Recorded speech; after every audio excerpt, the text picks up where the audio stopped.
What if everything you've been taught about when the day begins is not what the Bible truly says?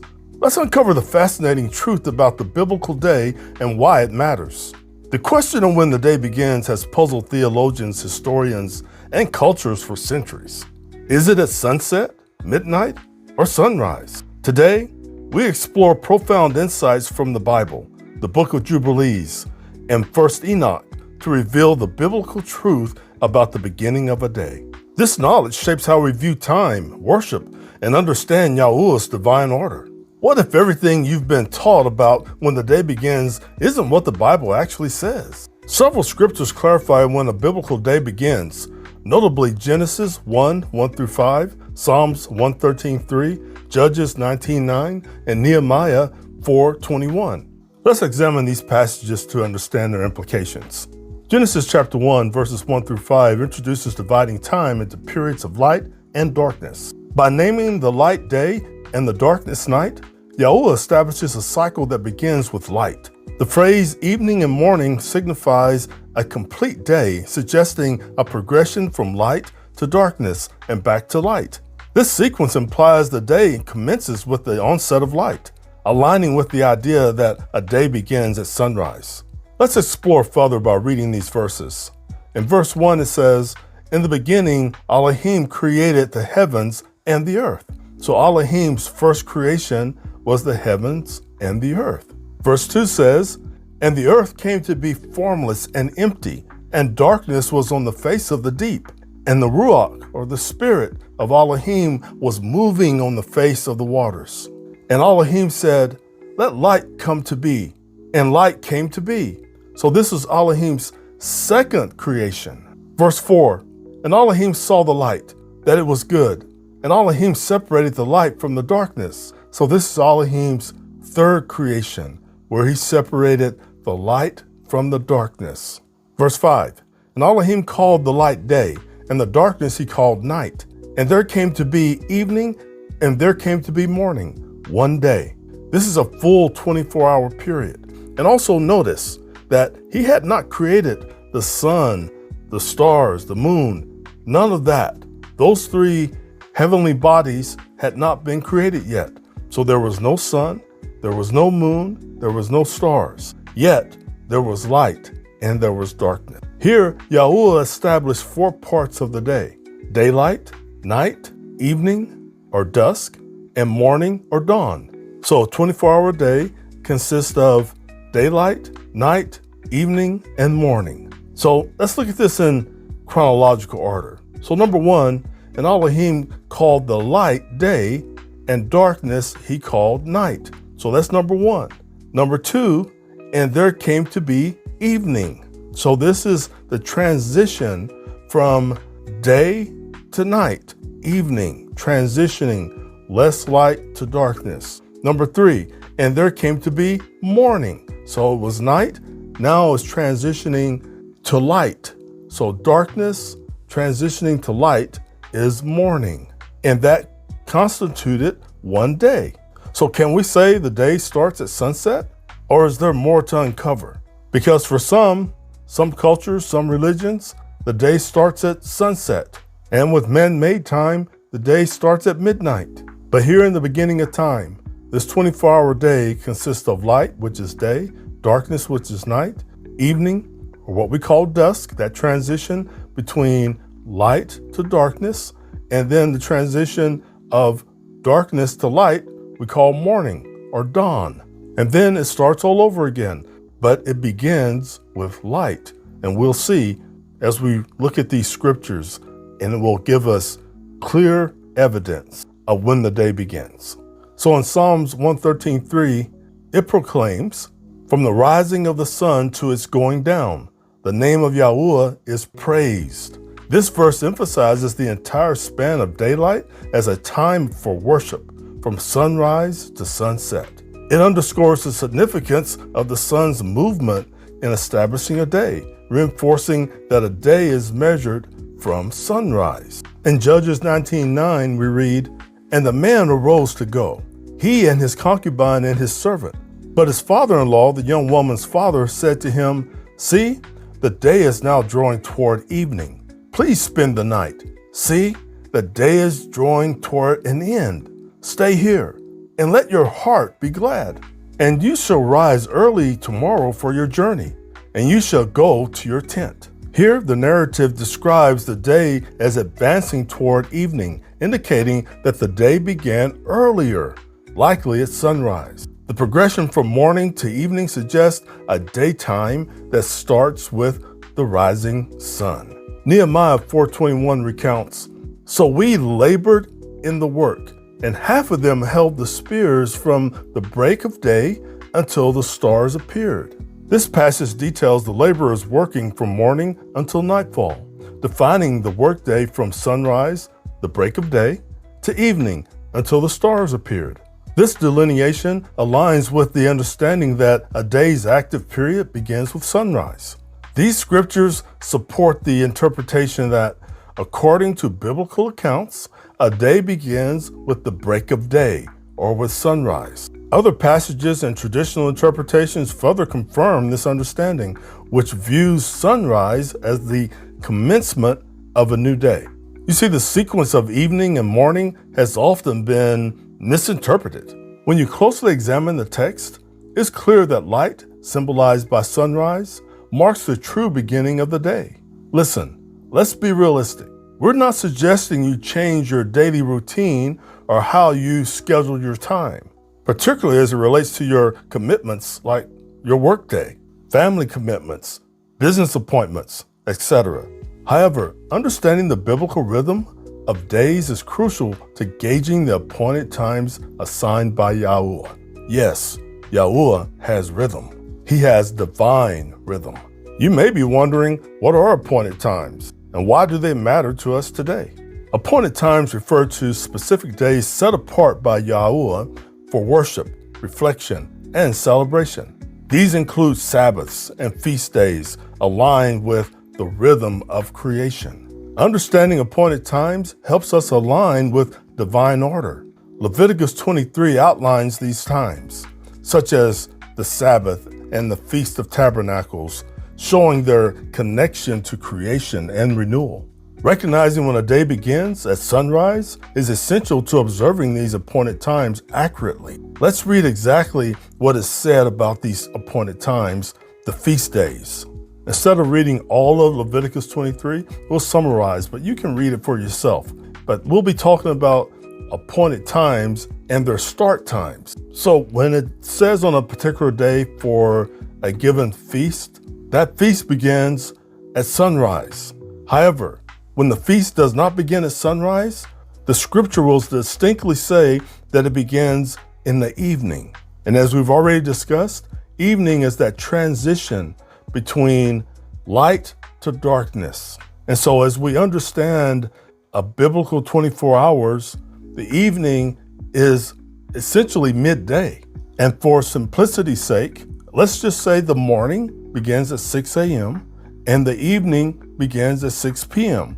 That allows us to have a good picture of what we're talking about here. So as we look at this summarization, we'll be looking at the appointed time of Yahuah, specifying when each one begins and its associated observances. Sabbath, Leviticus 23:3.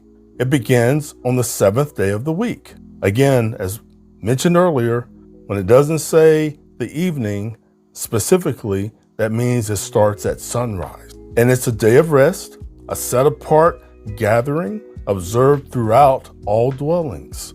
Passover, Pesach, Leviticus 23:5. It begins on the 14th day of the first month, and this is the scriptural Hebrew month. So it's not the Gregorian calendar, but the scriptural Hebrew month between the evenings.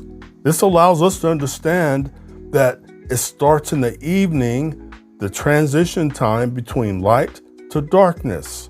And it's a memorial of Yahuah's deliverance of the children of Israel from Egypt. But this next one is interesting because it flows with Passover, Pesach, and it is the Feast of Unleavened Bread, found in Leviticus 23:6-8. And it starts on the 15th day of the month. Now here, it doesn't start at sunrise, and it doesn't say that it specifically starts in the evening, but it starts after Passover ends. And Passover is from evening to evening. So from day 14 in the evening, and this is why it's important to understand when the day begins.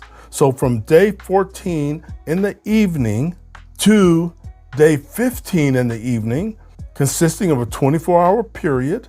And at the end of that, the Feast of Unleavened Bread begins on the 15th day in the evening. Two feasts are not conducted at the same time. So when Passover ends, the Feast of Unleavened Bread begins. And it's observed for 7 days, with the first and seventh days designated as set-apart gatherings with no servile work, no service work to be done. For the Feast of First Fruits, Leviticus 23, 9 through 14, he was very specific on when it was to begin. It began on the morrow after the Sabbath during the harvest. So here, again, we see where it says it begins on the morrow after the Sabbath. So it begins on the first day of the week, but it's after the Sabbath. So this one is one that occurs at sunrise and includes a wave of the sheaf offering before Yahuah and refraining from eating harvested produce until the offering is made. And of course, there's more to it, it's more involved. But this one also was to make a sacrifice. And those sacrifices, Yahushua has become our sacrifice, and those sacrifices are no longer required because Yahushua shed his blood for our sake. Then we have the Feast of Weeks, Shavuot, Leviticus 23, 15 through 21. And it begins 50 days after the Sabbath following the first fruits offering. And this one again begins at sunrise. And it includes a set-apart gathering with specific offerings and no servile work. Then we have the Feast of Trumpets, Yom Teruah, Leviticus 23, 24 through 25. And it starts on the first day of the seventh scriptural Hebrew month, the seventh month, on the first day. So here, this one begins at sunrise. And it's observed as a day of rest and a set-apart gathering with trumpet blast and offerings. Then we have the Day of Atonement, Yom Kippurim, Leviticus 23, 27 through 32. It's observed on the 10th day of the seventh month, beginning on the evening of the 9th and lasting from evening to evening. So this one's very specific, that it starts on the 9th day of the seventh month and it lasts from evening to evening. It's a day of affliction, rest, and atonement. Again, this is why it's very important to understand when the day begins. Because if the day is to begin at evening, then you will be celebrating this feast on the same day. And it's very specific that it begins on the 9th and ends on the 10th. And you can only do that if the day begins at sunrise.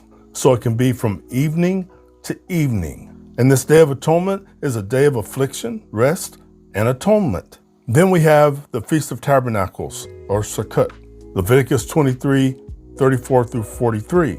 And this day begins on the 15th day of the seventh month, which would mean it begins at sunrise. It's celebrated for 7 days, with the first and 8th days as set-apart gatherings with no servile work. It includes dwelling in booths or tents to commemorate the Israelites' journey from Egypt. So let's look at a few key observations from Leviticus 23 as it relates to appointed times. Evening to evening was very specifically given as an observance. Otherwise, all other feasts, they emphasize daylight beginnings or beginning at sunrise, the new day, particularly those tied to agricultural cycles like first fruits and Shavuot. The timing of these festivals, these feasts, underscores their alignment with Yahuah's divine rhythm and the cycles of creation. Like I said, Yahuah has rhythm. He has divine rhythm, and he never misses a beat.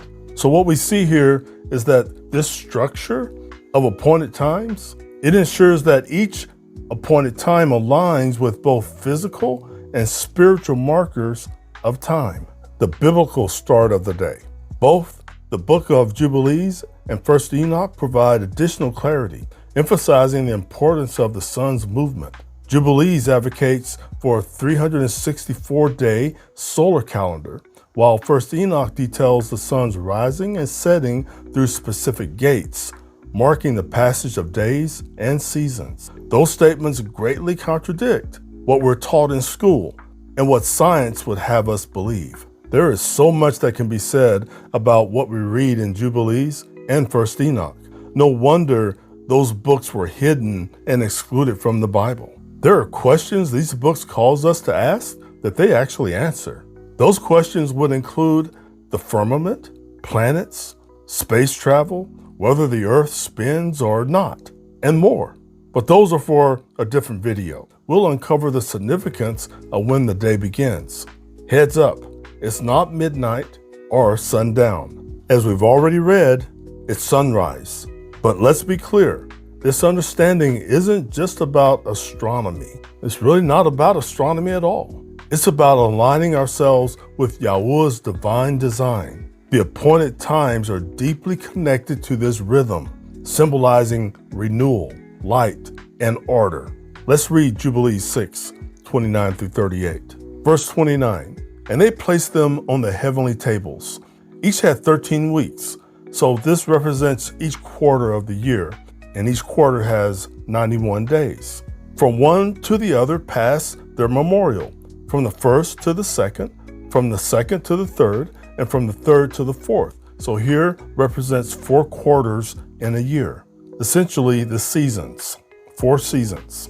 All the days of the commandment will be 2 and 50 weeks of days, so 52 weeks. And these will make the entire year complete. Thus, it is engraven and ordained on the heavenly tables.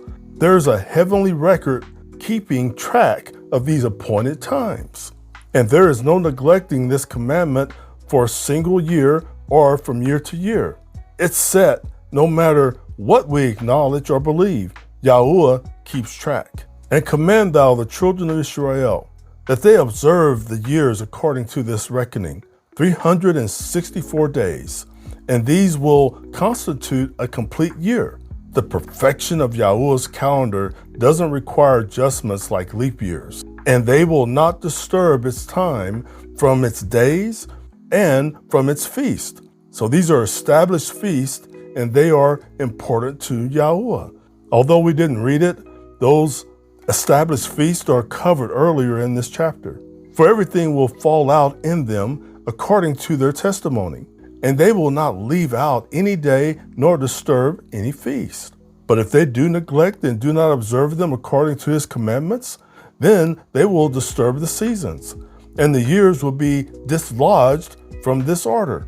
And they will disturb the seasons, and the years will be dislodged, and they will neglect their ordinances. By neglecting the calendar designed by Yahuah, it's impossible to follow the appointed times established by him. And all the children of Israel will forget. It was prophesied that the children of Israel would forget the appointed times long before it occurred.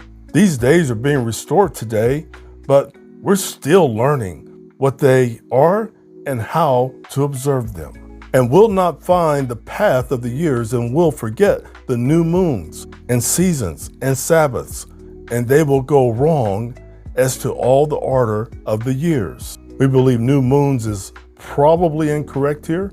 It probably should be new months, but I digress. Verse 35, for I know, and from henceforth shall I declare it unto thee. It is not my own devising, for the book lieth written before me, and on the heavenly tables the division of days is ordained. There are no other days designated except the ones designed by Yahuah, lest they forget the feast of the covenant. Not only have Yahuah's feast been forgotten, but they have been replaced by pagan man-made feasts known as holidays, and walk according to the feast the Gentiles after their era. It's telling us that the holidays of the Gentiles are in error, and after their ignorance. Why are they in error? Because of their ignorance. It wouldn't be a stretch to call it willing ignorance, a choice to ignore Yahuah's appointed times. Verse 36, for there will be those who will assuredly make observations of the moon. Now it disturbeth the seasons, and cometh in from year to year 10 days soon. Whoever follows a lunar calendar are following the wrong calendar, which cycles 10 days too soon. Verse 37. For this reason, the years will come upon them when they will disturb the order and make an abominable day the day of testimony, and an unclean day a feast day. And they will confound the days, the holy with the unclean, and the unclean day with the holy. For they will go wrong as to the months and Sabbaths and feasts and jubilees. As we can witness today, not only go wrong, but ignore entirely. Verse 38. For this reason I command and testify to thee, that thou mayest testify to them. For after thy death thy children will disturb them, so that they will not make the year 364 days only. How many days does your calendar have? If it's not 364, it's the wrong calendar, or it's simply not the Hebrew scriptural calendar, as it relates to Yahuah's appointed times. And for this reason, they will go wrong as to the new moons or months, and seasons and Sabbaths and festivals, and they will eat all kinds of blood with all kinds of flesh. This passage helps us understand that days, weeks, and years are important to Yahuah. There is a way he considers correct and a way he says is wrong. I read through each of these verses in Jubilees because it's likely or possible that you're unfamiliar with these verses. I will not do the same here for 1 Enoch 72, 1 through 37, but you can see the verses on the screen and you can read them for yourself. You can pause and read them for yourself. But because of its technicality, I will not read the following passage verse by verse, but summarize the sun's role in the 24-hour day cycle. Again, please pause and read the passages in detail for yourself. But what we find in 1 Enoch 72, it provides a detailed account of the sun's movements and its role in defining the day. According to the text, the sun rises and sets through 6 eastern and 6 western portals, following a precise and divinely ordered cycle. Unless something has changed, our science books don't teach us this type of detail regarding the sun. Doing so would contradict their theory of the earth circling the sun. If the earth is spinning and the sun and moon are entering and then exiting portals, that would create a lot of unnecessary movement and likely create chaos. And Yahuah is not about chaos. That's just a common sense thought, but you judge for yourself. Instead, what we see is that Enoch was shown how the sun's rising marks the beginning of the day, aligning with the theme of renewal and the transition from darkness to light. The text highlights the variations in the length of days and nights throughout the year, governed by the sun's position and movement. In verses 1 through 3, we see rising and setting portals. The sun rises in the eastern portals and sets in the western portals, symbolizing the division of time and the start of a new day with its ascent. These portals determine the sun's path and seasonal changes, illustrating its precise, divinely guided movements. Then we see in verses 9 through 18 seasonal changes. The text describes how days grow longer and nights shorter as the sun moves through specific portals and vice versa, explaining the natural order of seasons. For example, the day becomes double the length of the night when the sun reaches its peak position in verse 14. Then it describes an equal day and night in verse 20. During the equinoxes, the day and night become equal in length as the sun completes its transitions through specific portals. This emphasizes balance and harmony in the natural order established by Yahuah. And then in verses 33 to 35, there's an establishment of an eternal law. The sun's cycle is described as consistent and eternal, fulfilling its purpose as commanded by Yahuah.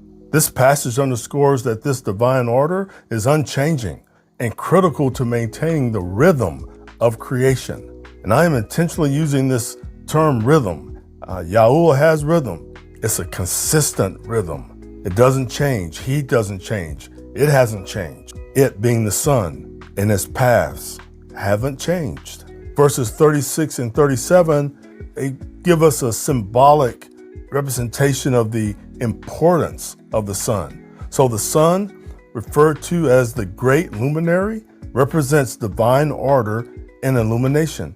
It is sevenfold brighter than the moon, reflecting its prominence in making time and sustaining creation.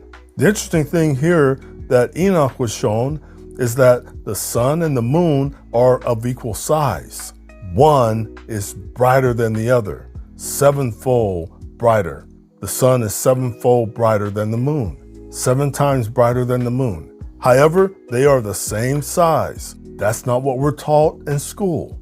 That's not what science would have us believe. Let's dig a little deeper into the sun's path.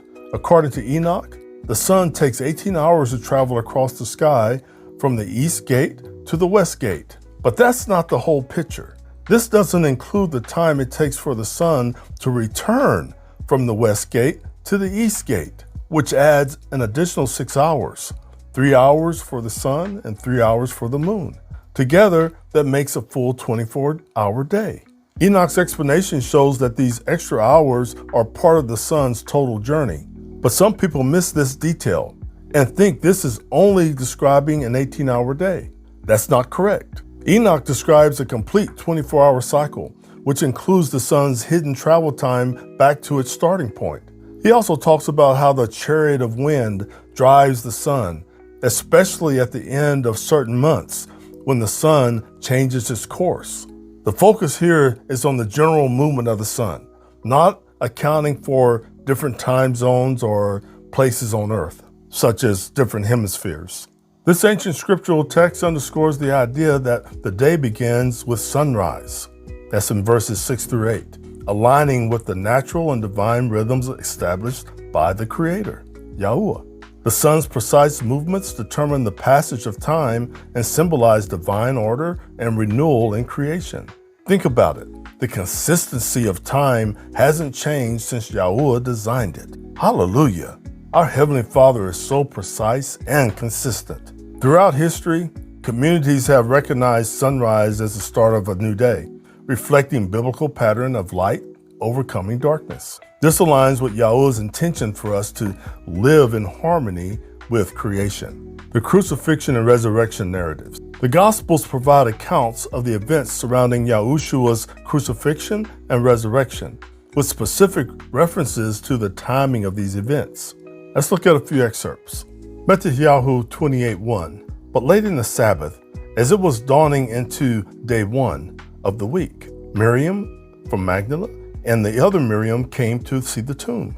So we see here that late in the Sabbath tells us that the Sabbath wasn't over yet. Then it also says that it was dawning, meaning the sun had not risen, and it was into day 1.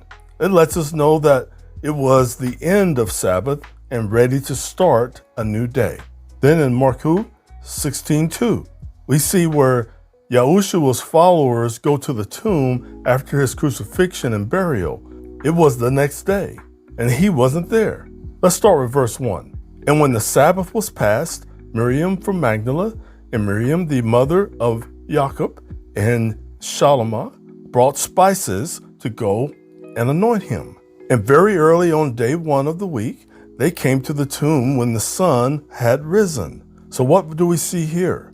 In verse 1, it tells us that the Sabbath had passed. It is now the next day.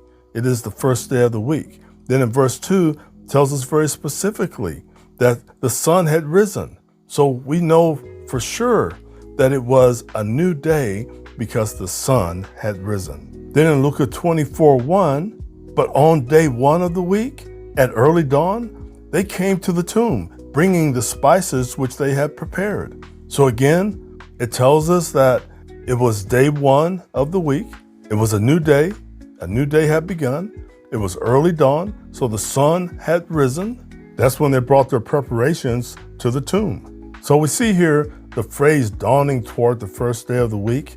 It indicates the transition from the Sabbath or Saturday to Sunday, the first day of the week, marked by the early morning hours. This timing underscores the significance of the sun's role in distributing or distinguishing days, with the resurrection occurring as light emerges, but the sun hasn't risen yet, symbolizing new beginnings. From Genesis to Jubilees to Enoch and the Gospels, the evidence is clear. The biblical day begins at sunrise. Understanding this truth helps us honor Yahuah's appointed times and align with His divine order. Watch one of our other videos as we delve into the significance of aligning with Yahuah and His ways. Thank you for joining us on this exploration. If this message inspires you, subscribe to our channel, like this video, and share it with your friends and family seeking deeper understanding. Let's continue to learn together.